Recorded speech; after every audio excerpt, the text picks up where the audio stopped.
Ito ng ating update sa binabantayang nating bagyo sa loob ng ating Philippine Area of Responsibility.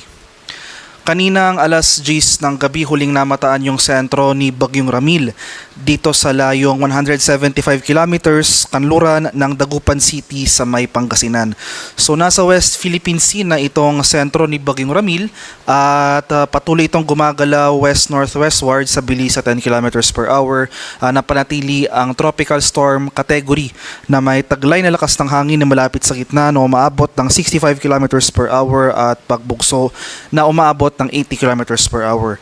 So makikita natin dito sa ating latest satellite images na itong mga kaulapan na kasalukuyang umiiral sa malaking bahagi ng Luzon at western section ng Visayas, yung mga rain bands o yung mga kaulapan associated kay Bagyong Ramil. So meanwhile, for the rest of Visayas and buong Mindanao ay generally fair weather ang ating inaasahan bukas, pero nandiyan pa rin yung mga tsansa ng isolated rain showers or localized thunderstorms.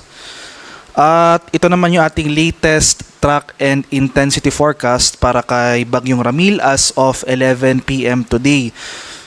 Inaasahan natin yung patuloy na generally west-northwestward na paggalaw ni Ramil dito sa ating West Philippine Sea. So sa ngayon 10 kilometers per hour yung paggalaw nito. So sa mga susunod na oras habang patuloy itong gagalaw palayo sa ating bansa ay mag-accelerate or bibilis yung paggalaw nito na kung saan inaasahan natin yung tuluyang paglabas ng ating Philippine Area of Responsibility bukas ng umaga. So habang nasa labas ng ating Philippine Area of Responsibility itong si Ramil ay magpapatuloy yung intensification nito at posibleng ma-reach yung severe tropical storm category at which time ay malayo na ito sa ating kalupaan at wala nang direktang epekto sa ating bansa. Pero makikita natin din dito sa ating latest track and intensity forecast itong area na shaded ng yellow. Ito yung mga lugar na kung saan posible pa rin makaranas ng mga malalakas na hangin.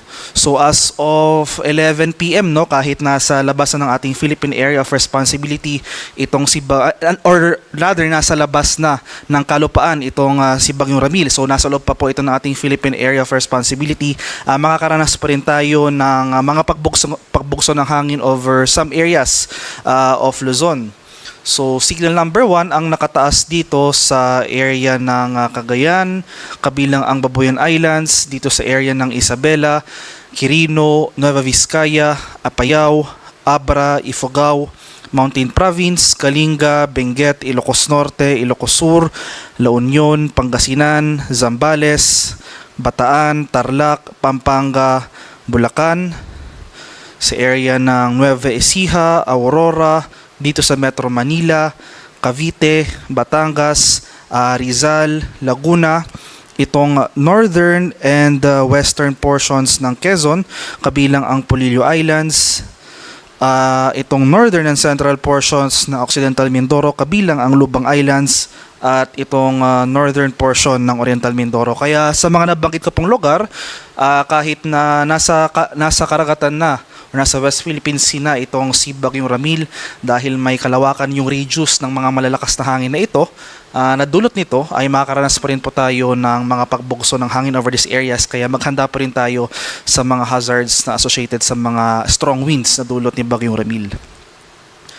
At sa mga lugar ko pong hindi nabanggit na walang tropical cyclone wind signal, ito yung mga areas not under any tropical cyclone wind signal, posible rin tayong makaranas ng mga pagbugso ng hangin for today or at least for the next 24 hours dito sa mga lugar na walang wind signal ng Occidental Mindoro, Oriental Mindoro, Marinduque, Romblon, Caluya Islands, Bicol Region at Eastern Visayas. For tomorrow ay possible mababawasan na rin or magbabawasan tayo ng tropical cyclone wind signal over parts of Luzon. Pero gayon pa man, posible pa rin yung strong to gale force gusts dito sa area ng Cagayan Valley, Cordillera, Ilocos Region, Central Luzon, Metro Manila, Calabarzon, Occidental at Oriental Mindoro, Marinduque, Camarines Provinces at sa Catanduanes.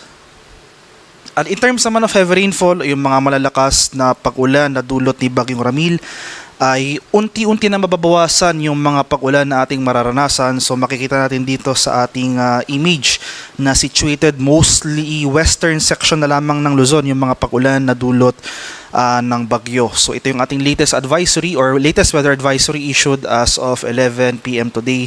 Ito yung ating 24-hour rainfall forecast. Possible yung 50 to 100 millimeters na mga pag-ulan over Ilocos Norte, Ilocos Sur, La Union, Pangasinan, Zambales, Bataan, Tarlac, Pampanga, Cavite at sa Batangas.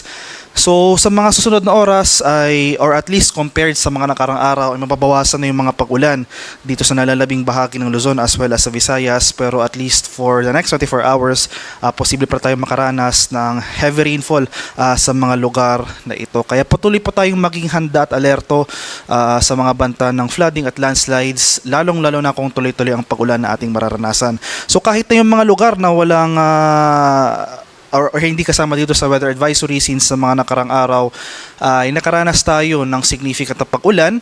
Possible saturated pa yung mga lupa over these areas, kaya posible pa rin yung mga flooding or landslides kahit na mahihina yung pag-ulan na ating mararanasan. Kaya patuloy pa rin tayong maging handa at alerto sa mga hazards na ito. Sa kalagayan naman ating karagatan, kaninang 5 p.m. may gale warning tayong naka-issue or nakataas dito sa western seaboards ng Luzon.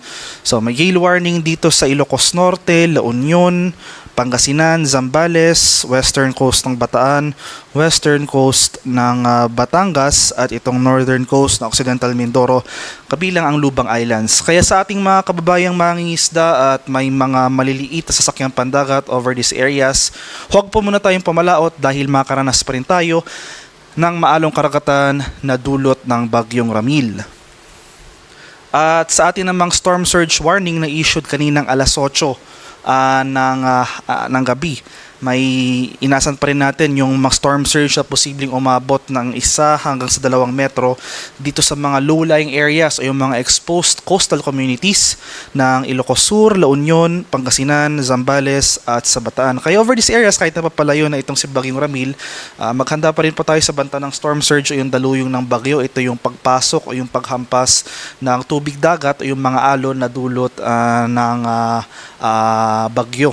So kung maaari ay patuloy pa tayong manatili sa higher ground o sa mataas na lugar na kung saan mas ligtas pa tayo sa banta ng storm surge.